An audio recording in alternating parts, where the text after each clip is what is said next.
नमस्कार दोस्तों, आज की इस वीडियो में हम बात करने वाले हैं हाइपरहाइड्रोसिस यानी कि ज़्यादा पसीना आना। दोस्तों, क्या आपको भी ऐसा महसूस होता है कि आपको दूसरों से ज़्यादा पसीना आता है? क्या 5 मिनट की एक्सरसाइज में ही आप ऊपर से लेकर नीचे तक तरबतर हो जाते हैं? क्या हर बार दूसरों से हाथ मिलाने से पहले आपको अपनी हथेलियों को पोंछना पड़ता है? क्या आपको चेहरे और बालों में भी काफ़ी पसीना आता है? अगर आपके लिए इन सभी सवालों का जवाब हाँ है, तो आप बहुत ज़्यादा पसीना आने की समस्या से ग्रसित हैं, जिसे कि मेडिकल टर्म में हाइपरहाइड्रोसिस कहते हैं।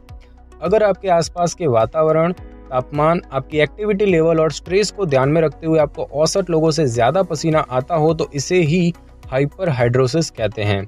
अधिकतर लोगों को एक्सरसाइज करने के बाद ज़्यादा गर्म वातावरण में रहने पर, चिंता या तनाव महसूस करने पर पसीना आता है, लेकिन हाइपरहाइड्रोसिस में व्यक्ति को बिना ज़्यादा गतिविधि किए भी ज़्यादा पसीना आता है और यह समस्या आपके पूरे शरीर को भी प्रभावित कर सकती है या फिर शरीर के कुछ खास हिस्सों जैसे कि हथेली, तलवा, अंडर आर्म्स और चेहरे को भी प्रभावित कर सकती है। और ऐसे लोगों को जागते हुए सप्ताह में कम से कम एक बार ज़्यादा पसीना आता ही है।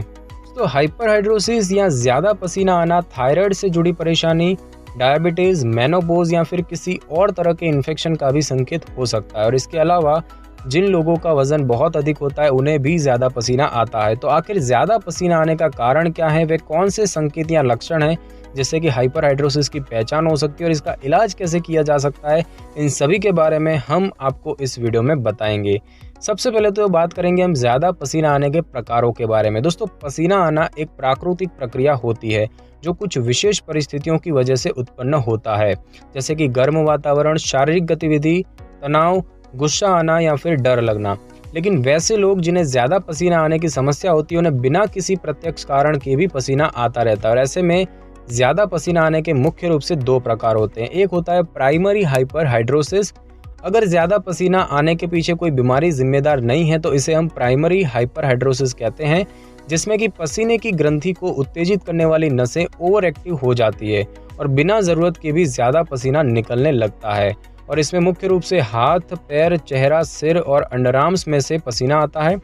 यह समस्या आमतौर पर बचपन में शुरू होती है और इस तरह के हाइपरहाइड्रोसिस से पीड़ित करीब 30 से 50% लोगों में आनुवंशिक कारणों की वजह से यह समस्या होती है।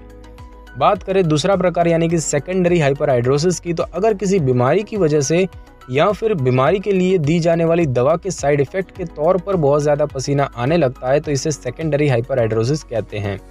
यह समस्या आमतौर पर वयस्क होने पर शुरू होती है और इसमें शरीर के हर एक हिस्से से पसीना निकलता है और कई बार तो सोते वक्त नींद में भी पसीना आने लगता है।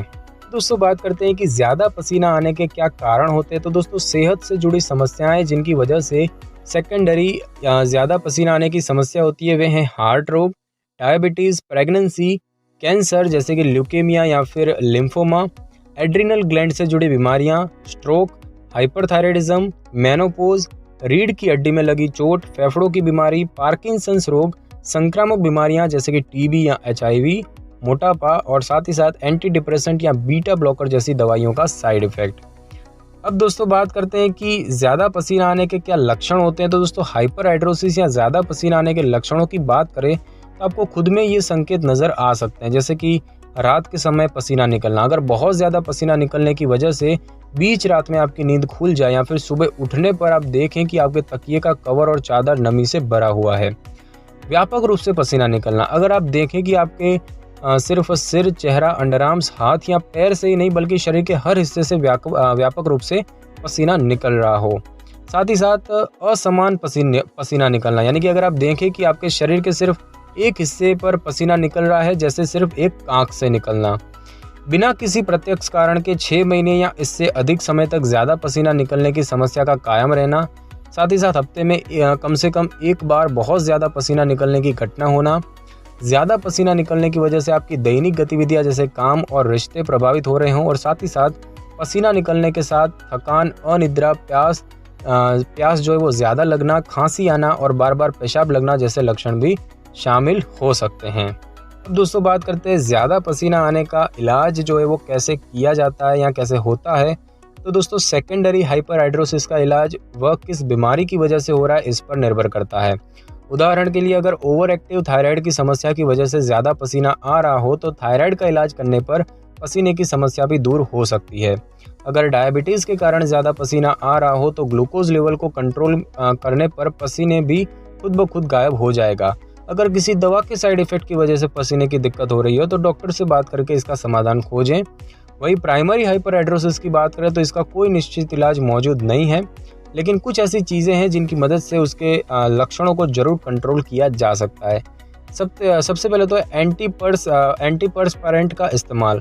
तो आपके डॉक्टर खास तरह का एंटीपर्सपायरेंट प्रिस्क्राइब कर सकते हैं और जिसमें एल्यूमिनियम क्लोराइड हो, और यह एंटीपर्सपायरेंट बाकी के ओटीसी एंटीपर्सपायरेंट से ज़्यादा स्ट्रॉन्ग होता है और हाइपरहाइड्रोसिस के माइल्ड केस में इस्तेमाल किया जाता है। इसके अलावा ओटीसी स्प्रे, लोशन या फिर रोल ऑन का भी इस्तेमाल किया जा सकता है।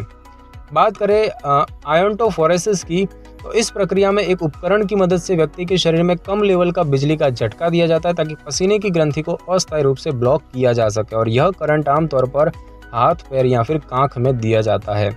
बात करें बोटॉक्स की, तो अगर हाइपरहाइड्रोसिस की समस्या गंभीर हो जाए तो उसके इलाज में बोटॉक्स का इंजेक्शन दिया जाता है, और इंजेक्शन उन नसों को ब्लॉक कर देता है जो पसीने की ग्रंथि को उत्तेजित करती है।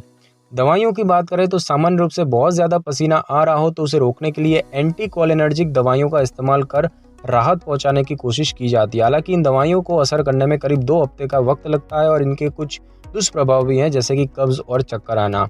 और सर्जरी की बात करें तो अगर आपके सिर्फ कांख यानी कि आर्म पिट में ज़्यादा पसीना आने की समस्या है तो सर्जरी के जरिए इस स्थिति से निपटा जा सकता है, और जिसमें सर्जरी के जरिए पसीने की कुछ ग्रंथियों को हटाया जाता है।